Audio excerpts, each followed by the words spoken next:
Hello everyone, आज हम class 9th का चैप्टर नंबर 6 एक्सरसाइज 6.2 करने जा रहे हैं मैथ एनसीईआरटी का।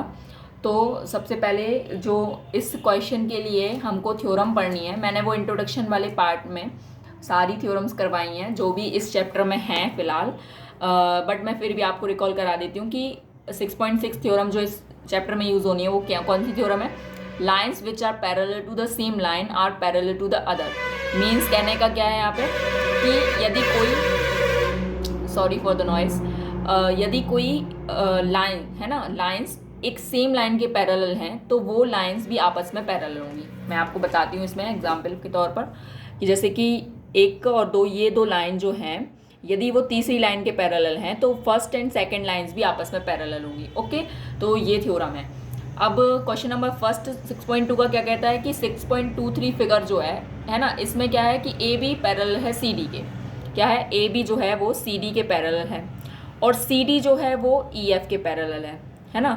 तो आपको दिख रहा होगा कि जो सी डी है वो दोनों में कॉमन है ना। तो ए बी भी पैरेलल है सी डी के और ई एफ भी सी डी के पैरेलल है। इसका मतलब ए बी और ई एफ भी आपस में पैरेलल होंगी, इतना आपको पता चल गया होगा। ओके, देन यहाँ पे क्या है कि वाई रेशियो जेड जो दिया है, क्या दिया है, वाई रेशियो जेड हमें दिया है क्या, 3:7 दिया है। तो आपको क्या निकालना है, एक्स की वैल्यू निकालनी है। ओके, तो सबसे पहले मैं आपको बता देती हूँ कि यदि यहाँ पे ए बी जो है वो सी डी के पैरेलल है एंड सी डी जो है वो ई एफ के पैरेलल है यदि, तो ये इम्प्लाई क्या करता है कि A B parallel to C D parallel to E F, मतलब कि तीनों ही आपस में पैरेलल हो जाएंगी। यहाँ पे हम लिख सकते हैं बाय थ्योरम 6.6। ओके, बुक में 6.6 थ्योरम दी है और लेकिन है दो ही थ्योरम बट 6.6 के नाम से है। तो आपको यहाँ पे बाय थ्योरम 6.6 की जगह आप पूरी थ्योरम लिखेंगे, है ना, कि जो मैंने बताई है कि lines which are parallel to the same line are parallel to the each other. Okay, तो अब इसके बाद क्या करना है हमको कि हमको रेशियो दिया है वाई रेशियो जेड, है ना। क्या दिया है, वाई रेशियो जेड दिया है क्या, 3:7। यदि हम रेशियो को हटाएंगे तो क्या हो जाएगा, y हो जाएगा 3a, कोई भी एक वेरिएबल लगा देंगे, और z हो जाएगा 7a। ओके, इतना हो गया। अब इसके बाद में आप क्या करेंगे कि आपको पता है कि ये दो लाइन जो हैं वो आपस में पैरेलल हैं। इसका मतलब क्या है कि x प्लस वाई का जो सम होगा वो 180 डिग्री होगा।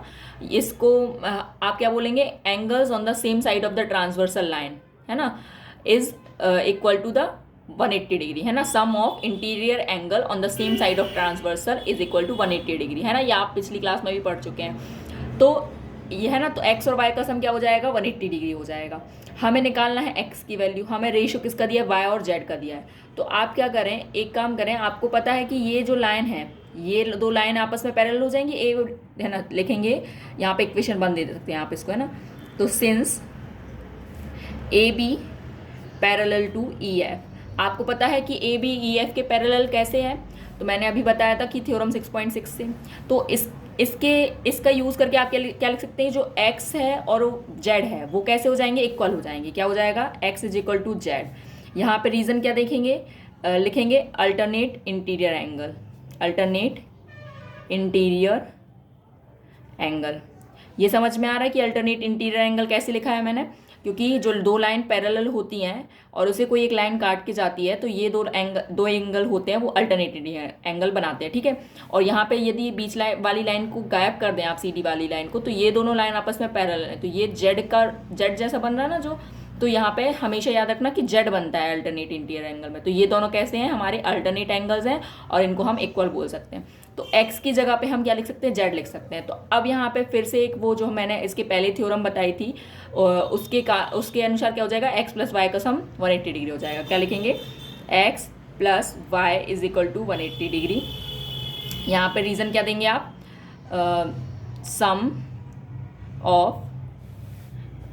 सम of interior angle on the same side of transversal line is 180 degree. Okay, ये हमारा थ्योरम होती है। तो इसके अकॉर्डिंग हम यहाँ लिख सकते हैं, ये लिख सकते हैं। अब आपको पता होगा कि x प्लस जेड, एक्स जो है वो z के बराबर है, तो यहाँ हम क्या लिख सकते हैं, z plus Y is equal to 180 degree लिख सकते हैं, ठीक है। तो आपको पता है कि जेड कितना है 7a एंड वाई कितना है 3a, ओके। क्या हो जाएगा 180 degree, then 10a is equal to 180 degree. अब यहाँ पे 10 इंटू में है ना, तो यहाँ पे इस तरफ आएगा तो क्या हो जाएगा, डिवाइड में जाएगा तो 0 से 0 कट जाएगा और ए की वैल्यू कितनी आ जाएगी 18 आ जाएगी, 18 डिग्री। तो ए की वैल्यू आ गई। अब हमें निकालनी किसकी थी, एक्स की वैल्यू निकालनी है। एक्स क्या है, जेड के बराबर है। तो यदि आप जो जेड की वैल्यू निकालेंगे ना, वही हमारी किसकी वैल्यू हो जाएगी, एक्स की वैल्यू हो जाएगी। तो आप ये लिखेंगे कि जेड जो है वो हमारा क्या है 7a, which imply that 7 into 18 degree. तो आप इन दोनों का इंटू करिए 126 डिग्री।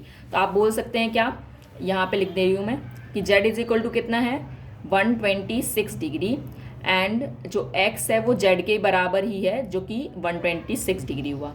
तो हम बोल सकते हैं यहाँ पे क्या 126 डिग्री। तो यहाँ पे x की वैल्यू क्या आ गई 126 डिग्री। आप आंसर चेक कर सकते हैं। आई होप कि आपको ये क्वेश्चन समझ में आया होगा। तो thanks for learning with Rimi. Please like share and subscribe my YouTube channel for more videos, and अपने फ्रेंड्स के साथ ज़रूर शेयर करें। एंड यदि आपको कोई भी डाउट हो तो कमेंट सेक्शन में ज़रूर कमेंट करें। Thank you.